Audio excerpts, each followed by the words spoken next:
Hello and welcome to Newsbreak. I'm your host, Nick Steffens. Coming up, see which track stars qualified for state. But first, today's top stories. Iowa Governor Kim Reynolds visited Washington County Hospital and Clinics, where she signed House File 424 into law. The legislation allows physician assistants to operate with reduced supervision after 2 years of experience. Reynolds stated that the deregulation aligns with similar reforms in other states and is part of a broader agenda to improve healthcare through tort reform, loan forgiveness, and fellowship programs. The governor emphasized the need to provide quality health care to rural Iowans and expressed hope that the new law would benefit rural hospitals. The bill received bipartisan support, with only 7 votes against it in the state House and Senate from members of both parties. WCHC CEO Todd Patterson supported the measure, citing a workforce shortage in rural areas. State Senator Don Driscoll, a floor manager for the bill, recommended the signing take place at Washington's hospital facility, which had previously hosted discussions on the legislation. Mount Pleasant City Council has approved the purchase of a virtual reality training package for the city's police department. The program aims to provide officers with realistic scenarios to better prepare them for high-pressure situations in a safer training environment without real weapons or physical contact. Mayor Steve Brimhall mentioned that some council members had experienced the training but weren't proficient at it. The virtual training is seen as valuable for younger officers who rely more on phone communication than face-to-face interactions. The police department emphasized the importance of effective communication skills in de-escalation training and dangerous situations. The training package covers various scenarios, including de-escalation, domestic violence, active shooter, high-risk entry, firearms training, and emotional intelligence. The Mount Pleasant Police Department expressed gratitude to the City Council, Walmart, BNSF, Streets Smarts Virtual Reality, and anonymous private donors for their support in funding the virtual reality training. During a recent meeting, the Washington School Board decided against implementing a policy change that would have allowed homeschooled students to participate in the graduation ceremony. Currently, homeschooled students in Washington's HSAP program only need to complete 48 credits to receive a certification of completion, compared to the 56 credits required for a traditional high school diploma. Board members Mindy Reese and Mike Liska proposed the change, citing positive feedback from constituents, but it was voted down by a 2-3 tally. Some board members felt that the public graduation ceremony should not include homeschooled students, while others expressed concerns about lower requirements and changing expectations mid-year. The district had previously offered a separate commencement ceremony for homeschooled students, but did not generate enough interest. The Henry County Secondary Roads Department in Mount Pleasant is gearing up for a busy construction season as the weather improves. 2 construction projects are set to commence on May 22nd, including the installation of a culvert south of Hillsborough and the realignment and asphalt paving of New London Road X23 south of Lowell. The road construction of New London Road is expected to last approximately 4 months, with a detour route in place. The Hillsborough project is anticipated to take around 2 months. While the department would have preferred to start after school lets out, they are excited to get underway ahead of schedule. Additionally, the department will welcome new assistant engineer Andrew Carter, who will join them after his recent graduation. Apart from road construction, the department is also engaged in dust control activities and hauling rock during the summer, and they have plans to work on a new building near their salt shed.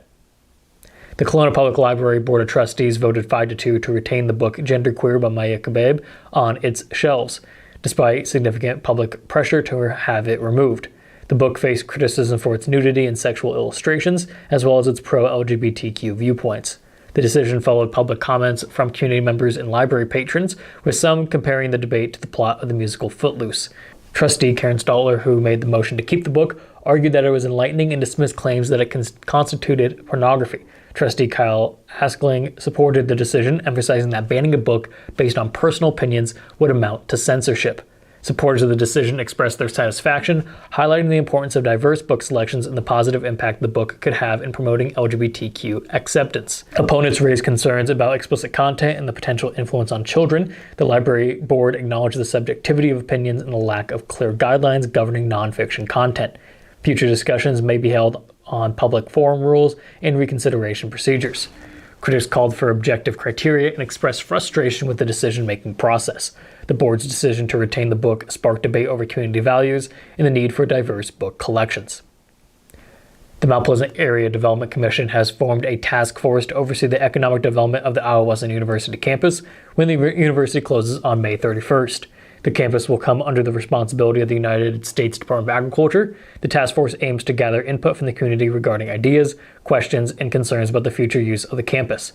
Community members are encouraged to submit their thoughts and questions through the website www.imaginemp.com. The website serves as a platform for the community to express their wishes and concerns, allowing them to have a voice in the decision-making process.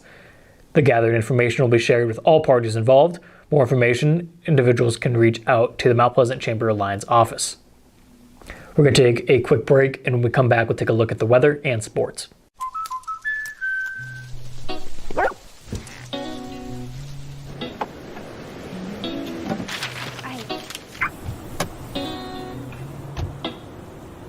Protection is important, especially when you're talking about your dreams, which is why we're going to keep you covered with plans that can save you up to 23% when you bundle your home and auto. That's protection.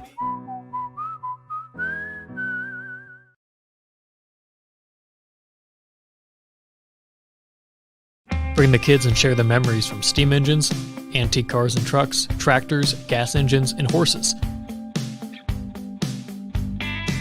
Maybe your memories are of great food from the North Village to the Log Village, or going to one of the amazing concerts. This is the place where memories are made. Make plans now to enjoy the history of the past at the 2023 Midwest Old Threshers Reunion, August 31st through September 4th in Mount Pleasant. Visit oldthreshers.com for more details. Unbelievable amount of devastation. I've never seen anything like it. We had a beautiful barn that was gone in 20 minutes. Farm Bureau stepped up right away and said, hey, we got you and we'll be there for you. We were taken care of. Now we could get on to repairing and rebuilding. I tell everybody about Farm Bureau. We're fortunate to say we have good coverage with good people doing it. Contact Farm Bureau agents Tony Starr and Mike Welcher in Mount Pleasant today. Hello and welcome back to Newsbreak. Coming up, your 5-day forecast, but first, obituaries. Wilma J. Wellman of West Point passed away on May 11th at the age of 78. Patsy Lee Booth of Hampton passed away on May 8th at the age of 87. A memorial service will be held at 11 a.m. May 20th at Benner Funeral Home. William David Meyer of Wellman passed away on May 11th at the age of 85. A private service will be held on July 1st at Holy Trinity Catholic Cemetery. Jones and Eden Funeral Home is in charge of the arrangements. That was obituaries. It is now time for your 5-day forecast. Today the weather has been decent with partly cloudy skies and a high of 71. Temperatures will start to rise on Tuesday with a high of 77 and it will remain partly cloudy. On Wednesday it will be partly cloudy yet again with a high of 79 degrees. On Thursday there'll be a bit more sun and the high will be 80. And finally on Friday temperatures will fall back down to 71 degrees and it'll be partly cloudy again. We're going to take another quick break and when we come back we'll take a look at sports.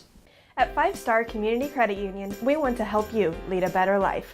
We offer competitive rates and convenient appointment times for all kinds of loans: auto, recreational vehicles, home equity, line of credit, holiday, and personal loans. We make it easy to build your credit and enjoy the good things in life.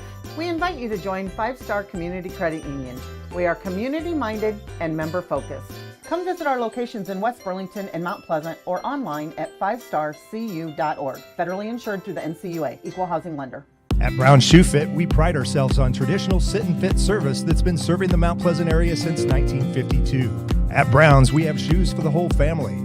From kids to adults, we carry the finest footwear for every occasion. Whether you're looking for something for work, casual wear, or exercise, we've got you covered. And don't forget about our selection of safety toe footwear for both men and women. Come visit us 6 days a week and experience the best in traditional sit and fit service. Brown Shoe Fit, where quality and tradition meet. Welcome back to Newsbreak. I'm your host, Nick Steffens. It is now time for sports. In Mount Pleasant, a busy day unfolded as the Panthers hosted the Iowa Girls and Boys Class 3A state qualifying track meet. The teams competed for top 2 finishes with a win or runner-up placement, securing an automatic bid to the state tournament. Third place finishes and beyond would be determined by time, comparing qualifying times from other parts of the state. On the boys' side, Washington secured second place with 130 points, while Mount Pleasant settled for fourth place with 91 points. For the girls, Mount Pleasant took the lead with 115 points, and Washington followed in fourth with 102. Washington emerged as the leading area team with a total of 20 selections across boys and girls, while Mount Pleasant earned 13 total spots at the state tournament. In the boys' division, Braden Hartman from Washington secured a first-place finish in shot put, earning himself a ticket to the state tournament.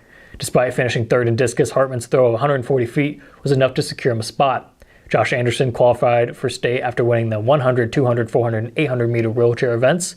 Micah Reese will represent Washington in the 1600 and 3200, and Logan McDoyle had an impressive finish in the 800. Alec Ewan secured a runner-up finish in the 400 meter, and Elijah Morris earned a spot in the 100 meter dash with a second place finish. Washington also qualified in the sprint medley and 4x4 events. In the girls division, Grace Voss from Washington qualified for high jump. Freshman Iris Dahl secured bids in both the 800 and 1500 events with second place finishes, while Leighton Messenger qualified despite finishing third in the 100 meter hurdles. The girls relay teams also made it to state in the 4x4 and the 4x8.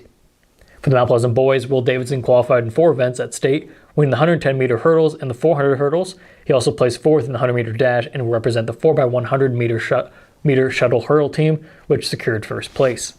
Avon Trung took the long jump crown with a leading distance of 22 feet, 8.5 inches, while Isaac Gerald's shot put throw of 51 feet, 8 inches earned him a spot at state. Mount Pleasant also qualified in the 4x100 and 4x800 events. In the girls division, Andy Scott secured second place in the 100 meter dash, and Rihanna Van Buren qualified despite finishing 4th in the 400 hurdles. Ava English took first place in the shot put, and the girls relay teams made it to state in the 4x100 and the 4x200. That was the news for Southeast Iowa. I've been your host, Nick Steffens. This has been your news break.